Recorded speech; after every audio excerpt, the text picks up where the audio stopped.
Olá, tudo bem?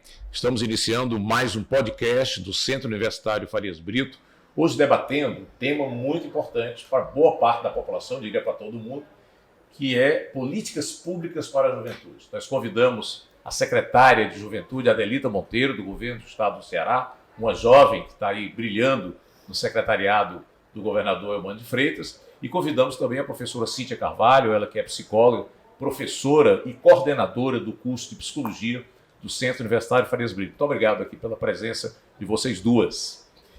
Adelita, se nós olharmos a história da humanidade, em regra, na história, nunca se valorizou muito a juventude, com raras exceções. O jovem era considerado um adulto. Vamos lembrar aqui, no início da Revolução Industrial, crianças e jovens trabalhavam como adultos, adolescentes, né? Trabalhavam 12, 14 horas por dia, não havia direitos trabalhistas, e quando começou a haver direitos trabalhistas, não se separava muito o jovem, não havia políticas específicas para a juventude. Isso é relativamente recente na história da humanidade. No Brasil, nós tivemos grandes avanços, né? Vou aqui citar dois. Em 1990, nós tivemos o Estatuto da Criança e do Adolescente, não é? Ali é um marco importante para as políticas, tanto para criança como para adolescente, não é? Eu estava lá na Câmara dos Deputados quando nós votamos em 2013, né, um grande marco que foi o Estatuto da Juventude, né, estabelecendo diretrizes, as políticas públicas as mais variadas para a juventude no Brasil. Portanto, eu diria que em termos de legislação, o Brasil está bem. Nós temos assim bons marcos legislativos, leis federais, estaduais, municipais, não é? Mas eu te pergunto, por que uma Secretaria de Juventude? Quer dizer, algo quase que inédito, né? Aqui no Ceará, pela primeira vez, um governo de estado cria uma secretaria específica para a política da juventude. Por quê? O que motivou o governador, não é? E o que está motivando vocês a construírem essa Secretaria da Juventude? Eu quero começar agradecendo pelo convite, Bruno, Cíntia. É um prazer enorme estar aqui para a gente debater esse tema, que é muito importante, muito atual, e o motivo pelo qual o governador inovou, e na verdade ele inovou mesmo, é a primeira Secretaria de Estado de Juventude do país. O governador Eumano de Freitas foi o primeiro gestor que colocou a juventude no primeiro escalão de seu governo. Eu acredito que nós vamos fazer história como nós já fizemos, porque nós também fizemos a primeira Secretaria de Cultura do país. Isso. Na década de 60. E agora você vê a importância de ter uma pasta voltada a isso. No caso da juventude, eu concordo plenamente com você, nós estamos amparados por legislação, mas pensa como é jovem, 10 anos de Estatuto da Juventude. Apenas 10 anos. Pouco mais de 10 anos em que a juventude entra na Constituição como um sujeito de direitos. As jovens, os jovens sequer eram vistos como esses sujeitos, essas sujeitas de direito. E com um agravante, nós estamos num boom geracional. O Brasil nunca teve tantos jovens, assim como nosso estado também nunca teve tantos jovens, e já entramos no descenso desse boom geracional. Ou seja, quando o governador coloca a primeira Secretaria de Estado de Juventude, ele está percebendo a importância de priorizar essa pauta. Eu brinco muito em todo lugar que eu vou, porque eu chego me exibindo nos lugares, né? Exibindo que o meu governador criou a primeira Secretaria de Estado da Juventude, exibindo que o governador Eumano também criou o primeiro secretariado paritário desse país, metade homem, metade mulher, e com mais uma questão super importante, que é colocar a maioria do orçamento na mão das mulheres. E em vários lugares eu já fui repreendida. Eu cheguei num evento de gestores e cheguei lá toda pimpona, porque meu governador fez a primeira secretaria. Aí a moça levantou e disse: nada disso, viu, secretária? Primeira secretaria foi em Pernambuco. Aí eu, rapaz, esses pernambucanos aqui, olha, foi não. E aí o amigo que estava do lado disse assim: mulher, não fala nada não, que a nossa é só executiva, a dela é de Estado. E junto à Secretaria Nacional de Juventude, que também foi colocada na presidência da República, num gesto do presidente Lula de dar mais ênfase a essa pauta, com o nosso secretário nacional Sorriso, a gente vem trabalhando para que nós consigamos incentivar que os municípios também criem uma pasta própria, porque a gente entende a transversalidade dessa pauta. uma das funções do nosso governador, quando ele me fez o convite que me honrou muito, ele colocou que nós precisávamos seguir essa linha de governo do governador Elmano, que é trabalhar para todas as pessoas, mas principalmente as que mais precisam. Então, é trabalhar para as juventudes, principalmente as juventudes mais vulneráveis. Eu fico muito confortável e muito feliz em receber essa missão, porque é de onde eu venho. Eu nasci no interior do estado do Ceará, muito criança ainda, vim com toda a família morar no Grande Bom Jardim, e foi onde eu passei a minha vida inteira, né? Vivendo uma juventude com muitas privações que a desigualdade social promove, e para mim hoje é uma alegria, uma honra estar vivendo em um governo nacional e estadual. Beleza. Adelita, eu vou até pegar esse seu mote interessante que eu queria que a Cíntia comentasse, professora Cíntia.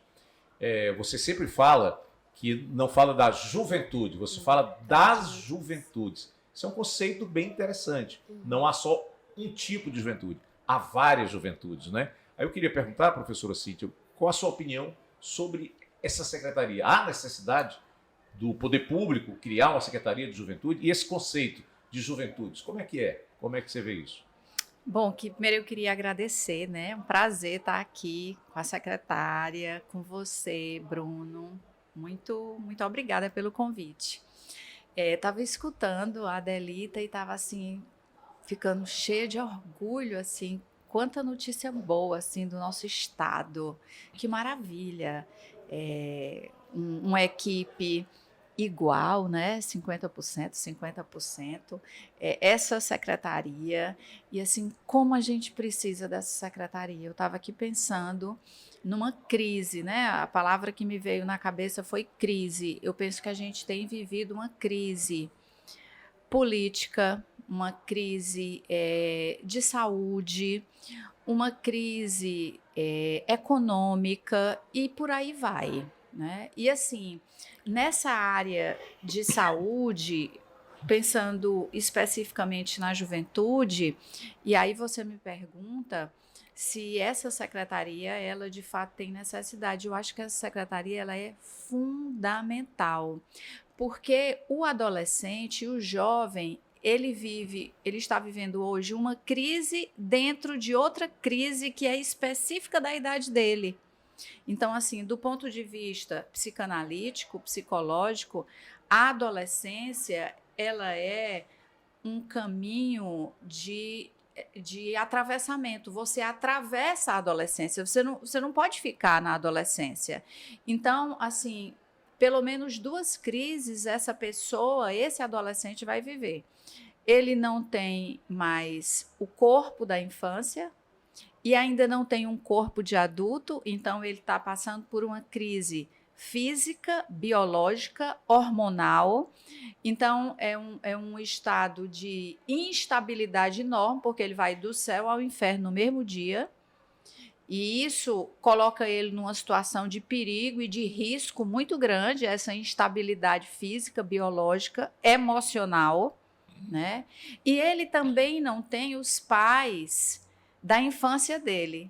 Então, alguns autores dizem que ele vive um luto. Ele vive o luto do corpo da infância e dos pais, porque os pais vão cobrar dele agora determinadas coisas que ele ainda também não está preparado para entregar. Né? Então, você imagina esse adolescente num contexto de vulnerabilidade social e econômica, num contexto de vulnerabilidade familiar, porque tudo certinho, se ele tiver tudo certinho, já é muito difícil para ele. Imagina se esse cenário, se esse contexto é um contexto de desequilíbrio, como ainda vai ficar mais difícil ainda para ele? Então, assim, eu acho essa secretaria fundamental e eu penso que se pode fazer muito e pensar muito e se planejar muito para esse adolescente. Muito bem. Adelita, você falou em juventudes, né? A professora Cíntia colocou que o jovem, de uma maneira geral, passa por essa transição com essa crise. Então, isso é para todo mundo, para todas as classes sociais e tal. Mas veja, o jovem de classe média, que estudou numa boa escola, que não precisa trabalhar, não é? Ele tem questões, me parece, até menos graves do que o jovem de periferia, o jovem que é pobre, o jovem que muitas vezes não tem uma boa escola, o jovem que precisa trabalhar cedo para complementação e ele é de renda, e ele é pressionado pela família, às vezes até pelos pais, para começar a trabalhar cedo, o jovem que quer entrar na universidade, mas tem que trabalhar ao mesmo tempo, não é? O jovem de periferia, sobretudo hoje, com o problema da violência, da insegurança, não é? Nós temos aí uma mortalidade de jovem muito grande, sobretudo do jovem pobre negro, preciso destacar isso. Então, como é que você tem trabalhado na secretaria para tratar dessas juventudes, que têm semelhanças, mas tem muitas diferenças também entre elas, não é isso? Sim, não, e eu sempre cito as juventudes porque realmente essa questão da diversidade é fundamental quando você vai pensar em políticas públicas. E aí você vai ter, por exemplo, as juventudes do campo. Quando a gente vai pensar em política pública, a gente tem que entender que essa política ela não pode descer de um gabinete de uma maneira que não é uma maneira onde você constrói isso coletivamente com quem efetivamente necessita que essa política seja executada. Tanto que a jovem de periferia, eu tenho propriedade para falar porque é a história da minha vida. Eu começo a trabalhar aos 15 anos de idade. Essa é uma realidade. Não porque os meus pais queriam que eu trabalhasse, mas porque nós precisávamos trabalhar muito cedo. Então, muitos sonhos, várias vezes, são colocados para depois. E a Secretaria de Juventude tem trabalhado para que a gente consiga oportunizar essa juventude, para que ela possa alcançar as suas potências, né? Possa sonhar e executar esses sonhos. E quando a gente pensa em projetos, um dos projetos que a gente está trazendo a cabo, e se tudo der certo, com muita vontade do nosso governador, o próprio ministro Camilo Santana também gostou muito do projeto, que nosso são as ministro nossas... da Educação, Nosso né? ministro da Educação, acho. O Ceará tá bem, né? O Ceará, a gente é metido, mas com razão, porque estamos bem. O nosso ministro, inclusive, fazendo um excelente trabalho, nosso governador aqui. E nós idealizamos as Casas da Juventude, que são as CAJUs. E as CAJUs são centros de referência de juventude que são pensados a partir do território. E quando eu estava apresentando lá no MEC para o nosso ministro, para toda a equipe dele, as CAJUs, teve uma das secretárias que disse assim, mas secretária, o que vai ter na CAJU? A gente precisa saber aqui exatamente quais são os serviços que vão ser ofertados nesse equipamento. E eu falei, olha, secretária, se a senhora fosse cearense, você sabia que cada caju tem um gosto. Porque a caju do litoral é diferente da caju da região metropolitana, que é diferente da caju do sertão central, e ela precisa ser pensada com todas as suas atividades, sejam elas uma atividade relacionada à qualificação de trabalho. A gente precisa saber qual é a necessidade de qualificação de trabalho daquele lugar para que essa juventude possa acessar e depois de qualificada ela possa efetivamente ter acesso ao seu primeiro emprego, enfrentando o desafio de você é jovem demais, não tem experiência, mas se você não der oportunidade, como é que essa juventude vai ter experiência? A qualificação é fundamental. E as CAJUs, elas pensam a respeito do território e dessa diversidade da juventude, porque as juventudes do campo, a juventude periférica, as juventudes que são muito mais voltadas para o movimento cultural, existe um fenômeno dessa sociedade em relação a trabalho. Eu venho de uma família muito humilde, então toda vez que a gente recebe um pouquinho mais de dinheiro, o que a gente faz? Paga um colégio bom pro menino. Então faz a mesma coisa na secretária. Você pega os seus filhos, bota numa boa escola para que elas tenham acesso à educação, que sempre é o sonho da gente, né? Minha irmã fez a mesma coisa. Para minha sobrinha aos 15 anos, olhar para ela e dizer, eu não sei se eu vou querer fazer faculdade. Ela quase infartou. Ela, como assim, menina? Eu paguei escola boa para você a vida toda para você me dizer isso. Mas existe uma juventude, aliás, juventudes hoje que anseiam outras formas, sabe, de se realizar profissionalmente. Seja através da cultura, seja através do esporte, seja empreendendo, fazendo startups. E nós, quando pensamos em empregabilidade da juventude, nós precisamos conseguir contemplar essa vontade, né? Que também é muito bonito quando você conversa com essa juventude, a questão do propósito, de querer trabalhar por um propósito na vida, por uma transformação social, né? Em conjunto a uma dignidade que um bom salário traz. Então, são muitos desafios, mas, com certeza, pensar na diversidade dessas juventudes tem que ser o nosso norte. Tá, Adelita, o governador Elmano criou a Secretaria de Juventude no início deste ano, mas o plano plurianual de governo, ele incorpora aí 3 anos do seu governo e o primeiro ano do governo posterior. Então, na verdade, 2023, né, o governo está trabalhando com o orçamento que ficou definido pelo governo anterior. E o governo anterior não tinha Secretaria de Juventude. Então, vocês devem estar com muita dificuldade no primeiro ano, sem recursos, sem orçamento, né, para poder fazer todo esse planejamento. Mas, ao mesmo tempo, se deu aí um tempo aí de 1 ano para, creio eu, para vocês fazerem parcerias, irem atrás de recursos, né, projetos do governo federal. E eu penso que talvez vocês tenham uma integração muito grande com outras secretarias. Então vocês vão trabalhar com certeza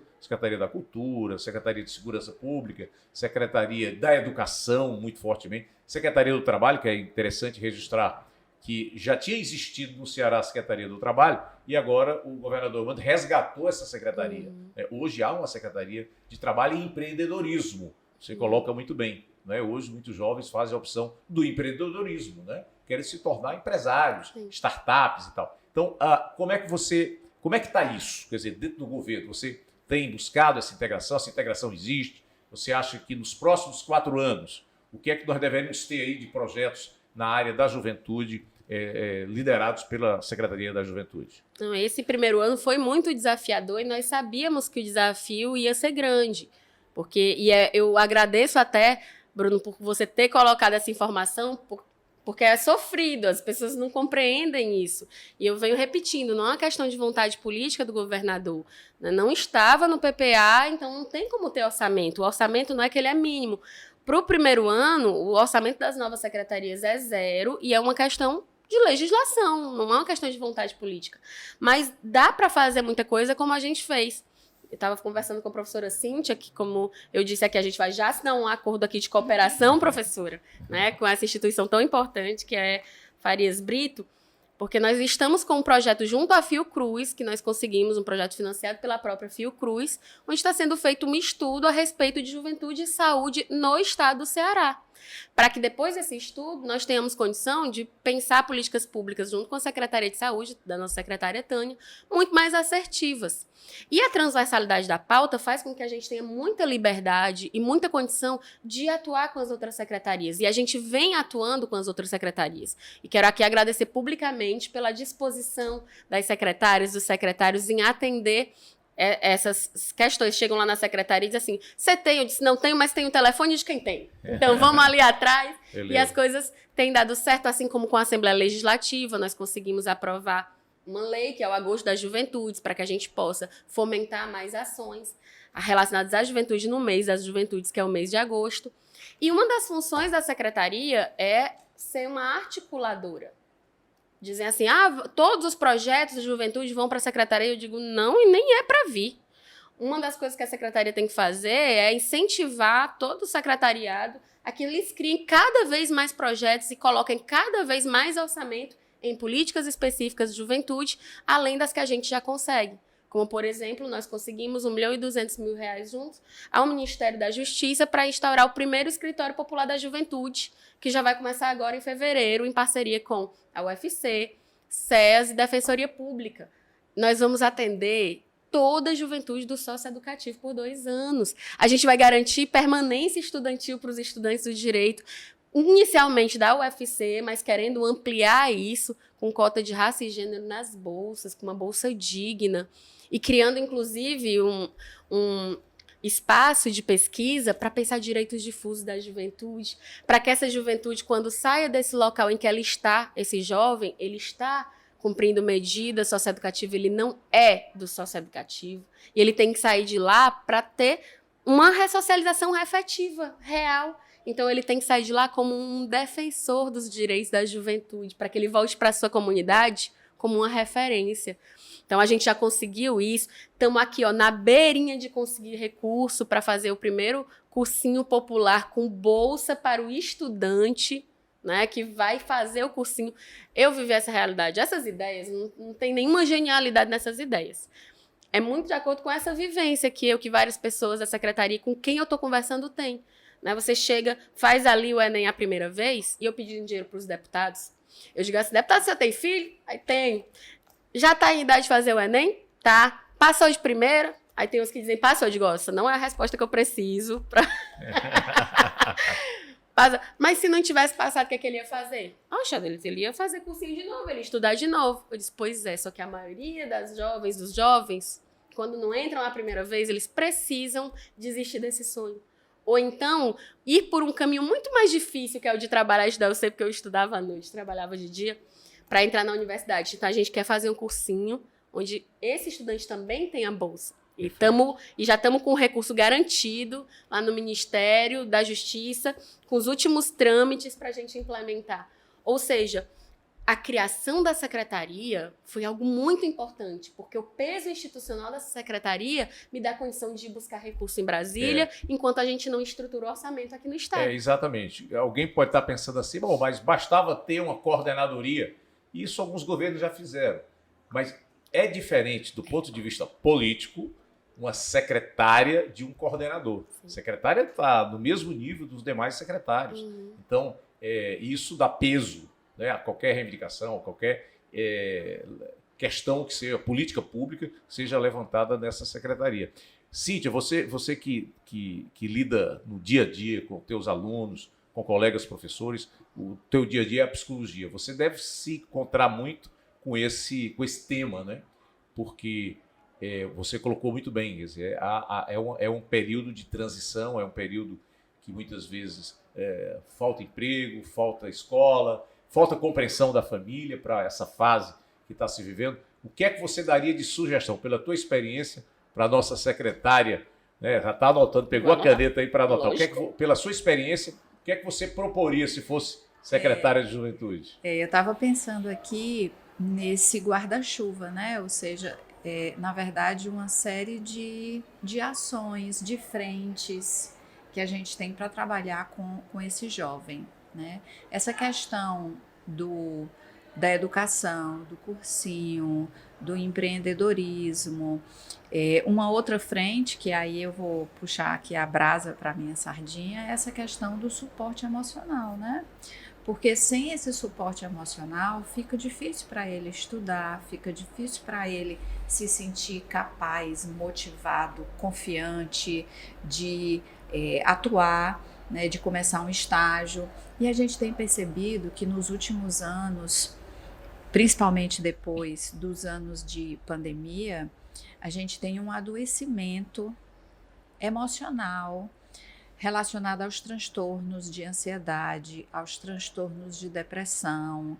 Então, essa juventude, e aí, Bruno, essa juventude em todas as esferas sociais, né? A classe A, todo, né? Isso é geral. A gente tem essas questões emocionais relacionadas a essa fase, que é uma fase crítica do desenvolvimento humano, mas também relacionadas às especificidades e ao contexto de cada adolescente desse. Então, um espaço de escuta, um espaço de fala, ele é fundamental, né? Então, assim, aqui no curso de psicologia, nós implantamos o ano passado um serviço chamado plantão psicológico. Então, nós temos a nossa clínica escola, onde os alunos fazem o estágio nos últimos anos, e implantamos o serviço de plantão psicológico, que é um serviço de urgência e emergência emocional. Perfeito. Então, você está com uma crise, você não está legal hoje, você precisa conversar com alguém, e às vezes você não tem essa pessoa para conversar, você não quer conversar com o seu amigo, ou você não encontra espaço ali para conversar com a sua mãe ou com o seu pai, enfim. E você tem aqui, todas as terças de manhã e todas as quartas-feiras à tarde, essa possibilidade de você vir e ser atendido por um profissional de psicologia que vai estar ali, né? E você vai poder falar livremente. O plantão psicológico, ele tem uma lógica diferente da psicoterapia. uma sessão de plantão psicológico, um atendimento, ele pode durar até 2 horas, 3 horas. Tá. Então, você fica ali à vontade para você falar e você pode retornar até 4 vezes. Né? Você, às vezes, não tem essa demanda da psicoterapia. O que você tem é uma questão pontual, às vezes um conflito, terminou um namoro, você presenciou algum acidente, enfim, são coisas que pontualmente você precisa trabalhar. E a gente tem tido uma procura muito grande, e principalmente de jovens, de adolescentes, e depois que eles vêm, que eles falam, a gente consegue perceber como os nós vão se desenrolando, a coisa vai se desenlinhando, né? Aqui no Ceará a gente está tudo enlinhado ali, vai se desenlinhando. Então, essa questão de oferecer espaços gratuitos, públicos, né? Onde esse jovem possa falar, onde ele tenha um lugar seguro de fala, eu acho que isso é muito importante na atualidade. Muito, muito interessante. E diferente do serviço dos CAPs, por exemplo, né? É um outro tipo de serviço, né? Que o CAPs ele serve para depressão, para ansiedade. Mas o que a gente tem percebido, Cíntia, não sei se você tem essa avaliação também, é que como tem aumentado, né, o número de jovens com ansiedade, com depressão e suicídios, inclusive, demais, né, de jovens. É impressionante, demais. Né? É algo assustador, estarrecedor. E a escola, ela tem vivido muito isso, porque esses transtornos, pensando também agora nos transtornos globais do desenvolvimento, que é outra área muito importante da juventude, né? A questão do autismo, do transtorno do déficit de atenção e hiperatividade. Então, a escola também tem lidado com esses transtornos, não só de aprendizagem e também emocionais, muito cedo. Isso tem aparecido cada vez mais cedo, né? Na pré-adolescência. Aí, 8 anos, 9 anos, às vezes até bem antes, né? Então, a gente tem vivido um novo contexto. Por isso que eu pensei nesse cenário de crise. Tá. Né? De crise, num cenário, quando a gente pensa em saúde emocional, em saúde relacionada à cognição, é um contexto de crise que nós estamos vivendo. Eu estou muito feliz, professora, porque nas Cajus só existem 2 serviços que nós gostaríamos que tivessem todas elas, que é atendimento psicológico e jurídico. Isso, e que foi uma das coisas que no MEC as pessoas gostaram muito, porque, olha, a pandemia, ela desvendou e potencializou essa questão da saúde mental da juventude de uma maneira que ninguém sabe lidar ainda com a situação. A OIT fez um relatório dizendo que quem mais foi atingido pela pandemia foi a juventude, e colocando lá que ou não se tomam medidas muito efetivas para a reversão desse processo, ou nós teremos o que eles chamaram de geração perdida. Olha a gravidade disso, gente. Uma geração perdida. Então, você fomentar a política pública, você garantir que essa geração não seja uma geração perdida, você socorrer essa juventude que foi tão afetada por esse período da pandemia. Todos fomos, né? Não resta dúvida. Sim. Mas é porque essa invisibilidade em relação à saúde, né? E eu acho que a saúde mental, como a professora colocou, eu acho brilhante quando ela diz da incompreensão que é relacionada a essa fase que se vive. Eu tenho 2 filhos muito pequenos ainda. A Malu tem 5, o João tem 2. E aí minha mãe, mas foi criada em outra lógica, você é muito permissiva com esses meninos. Como é que você deixa esses meninos fazerem isso? Eu disse, eu deixo porque eu me lembro quando eu era menina. Parece que os pais esquecem como era ser jovem. Que é tão difícil, né? Eu converso com as minhas sobrinhas que hoje estão adolescentes, eu digo, gente, eu tenho uma dó de vocês, que é difícil. Uma fase de descoberta em que você é muito jovem para tomar as decisões. Quando o seu pai não quer que você faça, ele diz, não, você é muito novo. E quando ele quer que você faça, ele diz, você é muito velho para não fazer. Então, um conjunto de desafios, de demandas, de expectativas dessa sociedade que às vezes também são São expectativas muito cruéis do que você tem que ser, do que você tem que ter, de como você precisa se portar. Então, ser jovem não é a coisa Adelita, fácil. É claro que essa questão é geral na juventude, né? O Estatuto define adolescente até os 18 anos, não é isso? E o jovem entre 18 e 29 anos, Sim. portanto, você tem aí um espaço até maior para poder trabalhar, porque você vai trabalhar com o adolescente e com o jovem, mas me parece que onde o problema é maior é na juventude de periferia das grandes cidades. A juventude urbana de periferia das grandes cidades. A gente vê isso e se preocupa muito com essa mortalidade, não é? Sobretudo crianças, jovens, negros da periferia. Né? Como é que você está pensando? Sei que você vai pensar, vai criar políticas integradas com outras secretarias, com outros órgãos, com parceria com o governo federal, governos municipais, mas como é que você está pensando em trabalhar essa questão do jovem da periferia com as facções que muitas vezes disputam, né? Esse jovem, tiram da família, dão direção totalmente equivocada para esse jovem. Como é que você está pensando em lidar com isso? Não, é por isso que quando a gente coloca que essas cajus elas precisam estar nos territórios mais vulneráveis, é porque nós precisamos chegar cada vez mais a esses territórios. E você chega não só com equipamento, você chega também com a transversalidade dos equipamentos que já existem, porque as escolas são um grande instrumento, as nossas escolas públicas, as escolas de tempo integral, são um grande instrumento a ser utilizado para potencializar essas juventudes. Porque quando eu falei sobre essas demandas que são colocadas nos ombros dos jovens e das jovens, dentro de um sistema como o nosso, que é um sistema de muita desigualdade social, que a gente precisa reverter, diminuir essas dificuldades, essas desigualdades, é um dos projetos do nosso governador, também do presidente Lula, porque você é um jovem da periferia de Fortaleza, e eu lembro nos debates, quando eu estava fazendo essa política quanto sociedade civil, eu ouvia muito assim, mas você pensa que esse jovem ele está entrando no crime para comer, Adelita? Só que os seres humanos, eles não precisam apenas da comida, eles precisam da representação, da acolhida da sociedade. No mundo em que a gente vive, às vezes esse menino vai precisar ter uma roupa, uma moto, um calçado que vai fazer ele ter uma namoradinha e vice-versa. Então, se nós que somos gestão, se nós que somos estados, não dermos a ele as condições dele se desenvolver por si só, dentro da construção de uma sociedade melhor, infelizmente ele vai para o estado paralelo. É uma disputa cotidiana muito cruel que a gente tem que fazer e que a gente não pode culpar a juventude por muitas vezes recorrer a isso.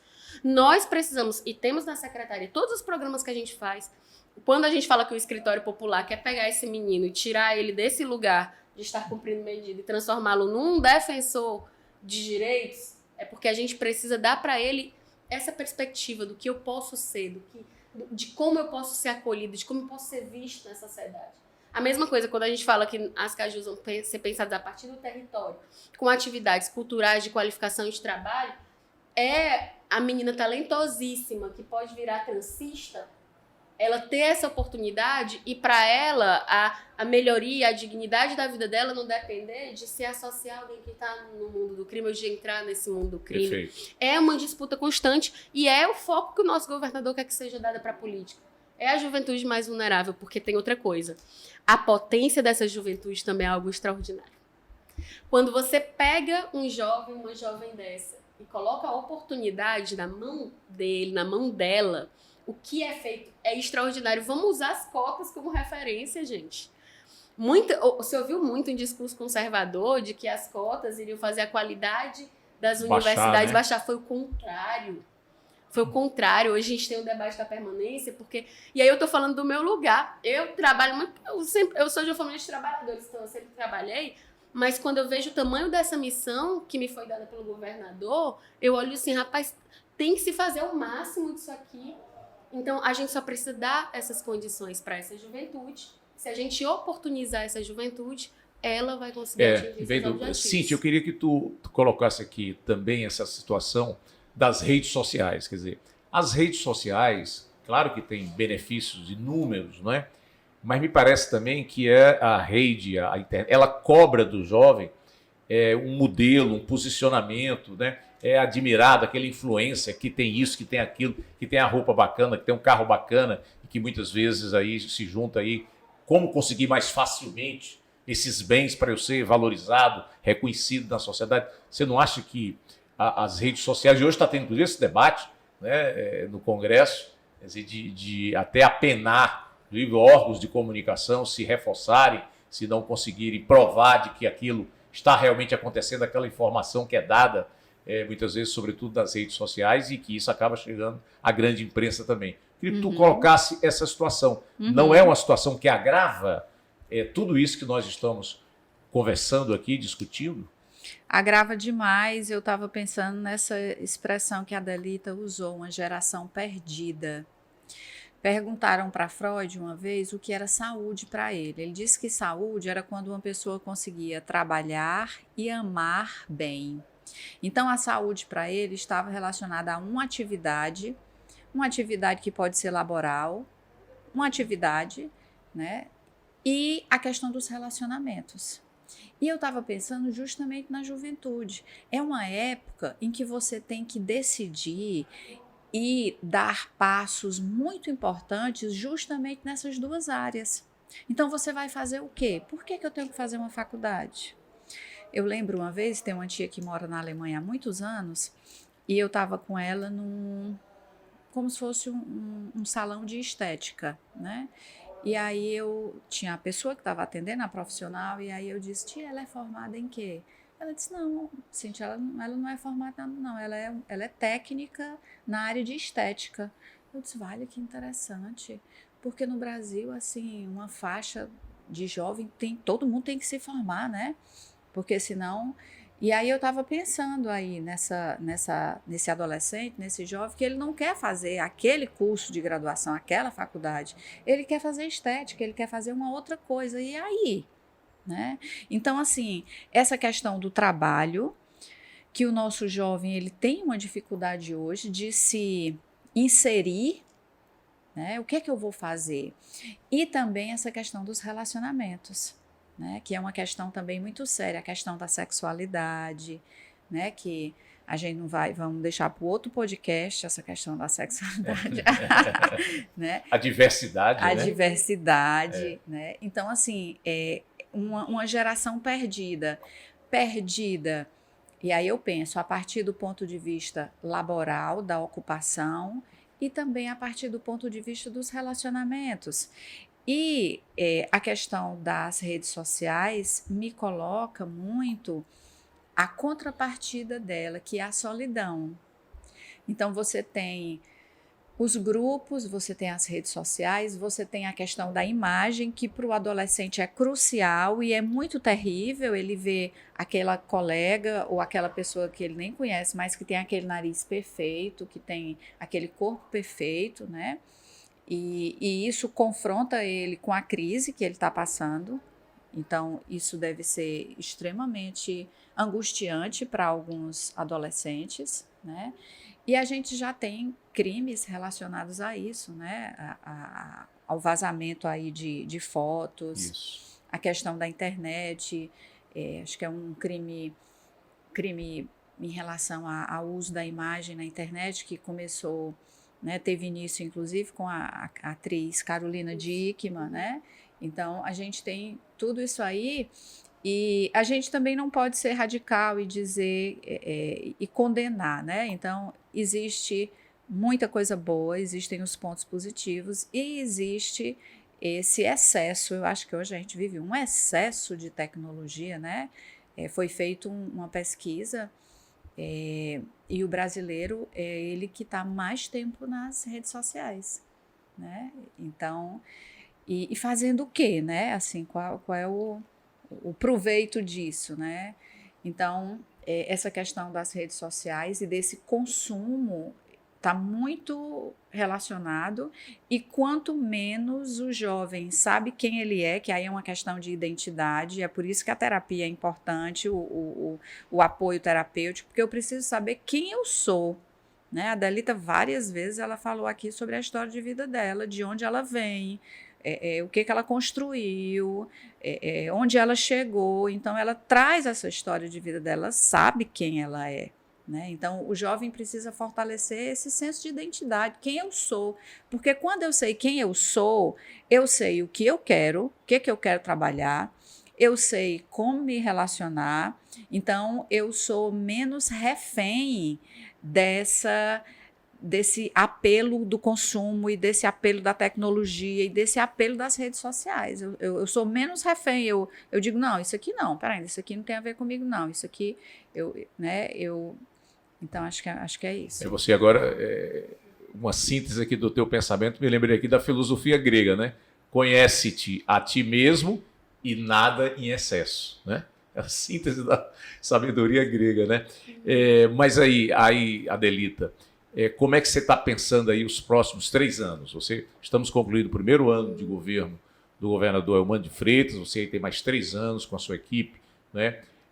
Para intensificar todo esse trabalho, para concretizar o que foi planejado. Como é que você está imaginando aí os 3 próximos anos? Como é que você quer ser visto a secretaria no final do governo do governador Eumano de Freitas? Não, mas só pegando um gancho aqui da professora, eu faço um trabalho de redes muito forte. Já faz um tempo. Eu tenho um trabalho de rede social muito forte.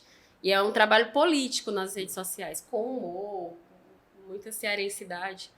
E uma das coisas que eu costumo muito dizer é a gente ter a noção de que a rede social não é a vida real. Não é.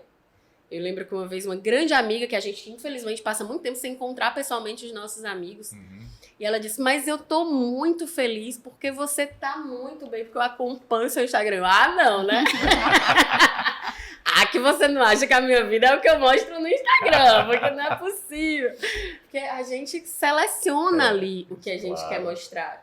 Dificilmente você vai mostrar seus perrengues no Instagram, tanto na questão pessoal quanto na questão profissional. Isso. E ter esse discernimento é super importante. Essa questão do corpo, né, do corpo projetado para uma sociedade que projeta padrões de beleza para vender, também é o que a gente tem que pensar. Nem os influencers e as influencers são do jeito que eles se apresentam no Instagram e a gente precisa... Ali é a melhor foto, né, que eles escolhem para colocar. O melhor ângulo. É tudo uma questão de luz, rapaz. Não tem ninguém feio, não. Tem a pessoa na luz errada. Tá aqui um profissional para dizer isso pra gente.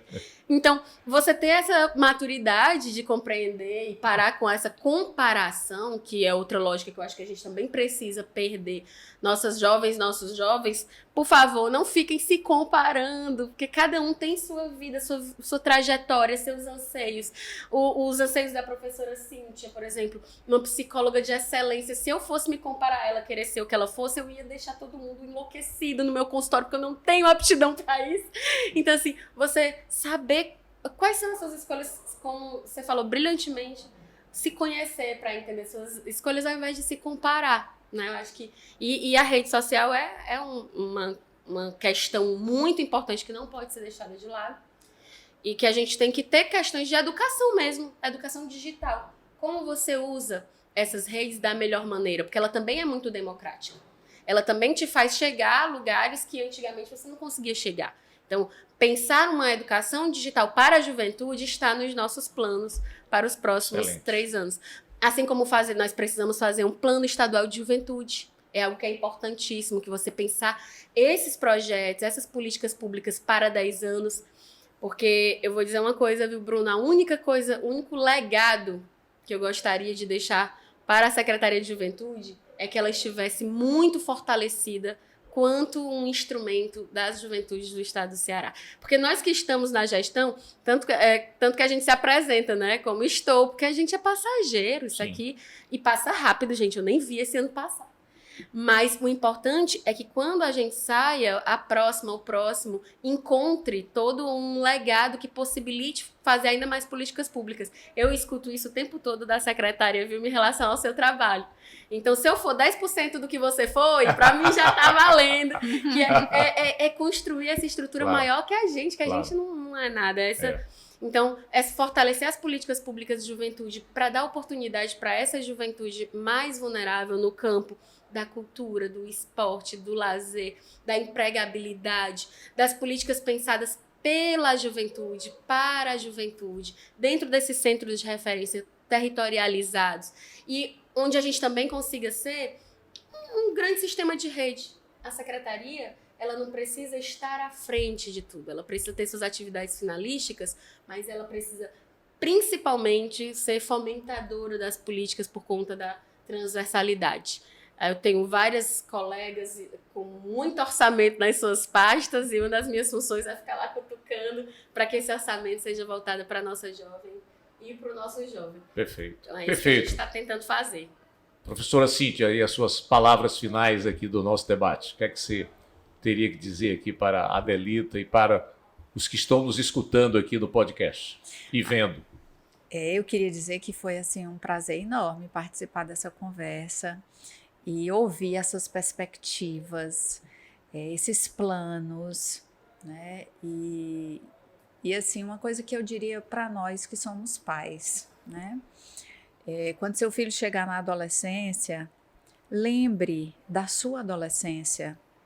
E se você precisar de ajuda, procure um profissional, procure um psicólogo. Assim, a nossa adolescência, de uma maneira geral, é um período turbulento, é um período de descobertas, de transformações. Então, às vezes, aquele pai ele tem dificuldade de conversar com o filho dele adolescente porque ele quer esconder, sabe, aquele período que para ele foi tenebroso.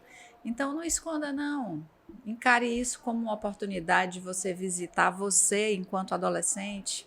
Saiba que foram as condições que você teve, foi aquilo que você conseguiu viver. Seja mais compreensivo com seu filho adolescente, converse com ele, procure saber o que ele gosta, quem são os amigos, faça isso com a cabeça aberta, no sentido de poder orientá-lo, dele poder encontrar você uma pessoa que ele confia, né? E seja menos autoritário nesse sentido. Lembre de você adolescente, quando você recebia essa fala autoritária, o que acontecia? Ela lhe aproximava ou lhe afastava dessa pessoa? Então, eu acho que era isso que eu tinha para dizer, assim. Muito bom, excelente. E Adelita, e suas palavras finais? Não, eu só quero agradecer mais uma vez pelo convite. Uma conversa tão boa que passou rápido, rapaz. Quase uma hora. Menino, conversa boa é assim, né? Passa rápido. E dizer para nossa juventude que ela acredite nos seus propósitos, nos seus sonhos e que construa uma vida com esses propósitos. Eu acho que como eu sou do movimento social, estou na gestão, mas sou do movimento social, houve muitos momentos em que você ia para manifestações, e eu lembro de uma vez que a minha irmã e a minha família odiavam o fato de eu ser do movimento social. Odiavam, tentavam me tirar deste movimento social a vida inteira.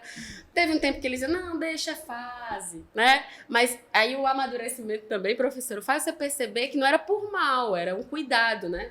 Saber que seu filho vai para uma manifestação, você fica preocupado. Eu dizia muito, não, olha, se acontecer alguma coisa, eu vivi minha vida com o propósito que eu achava que eu devia viver, colhendo as dores e as delícias disso. Os desafios, às vezes de forma muito difícil, às vezes de forma mais fácil, mas acreditar nesse propósito me fez chegar até um local onde é possível realizações, porque para nós é uma realização de um sonho, um escritório popular de juventude, um cursinho popular, abrir uma CAJU, isso tudo é realização de sonhos, porque essa oportunização da juventude é um sonho que eu tenho há muito tempo, por isso que eu fazia movimento social, né? E faço até hoje. Então, eu só quero dizer isso, jovens, sabe quando vier aquele monte de não que a gente diz, você quer uma coisa? Não, não, não, não, não. Que vocês tenham condição de resistir a esses nãos e que nós sejamos portadores de condições para que vocês busquem os sims de vocês. Porque aí tem uma hora que o sim vem. Inclusive, tenho que agradecer ao governador. Minha família só gostou do movimento social quando eu virei secretária. Aí a gente... Mas persistir, continuar acreditando no que eu considerava bom e justo me fez chegar até aqui, né? E que eu consiga fazer com que mais pessoas que vêm de onde eu venho cheguem ainda mais longe. Sim. Com o propósito de oportunizar. Muito bom, Adelita. Queria agradecer e parabenizar o governador por ter uma jovem com um espaço de poder, né? Então, jovem com espaço de poder. Isso não é todo dia, né? Isso é muito importante e sei que parte da sua equipe também é de jovens, formada por jovens, e isso é muito importante. Agradecer aqui a professora Cíntia, que enriqueceu muito aqui o nosso debate com suas reflexões, né? E eu espero que você também tenha gostado aí do nosso podcast, pode dar sugestões, pode dar ideias. A ideia aqui do Centro Universitário Farias Brito é estimular o senso crítico, né? É fazer com que você tenha opinião, você veja posições diferentes e tenha a sua posição, né? A sua opinião sobre esses assuntos tão relevantes para o nosso estado do Ceará e para o nosso país. Muito obrigado e até a próxima.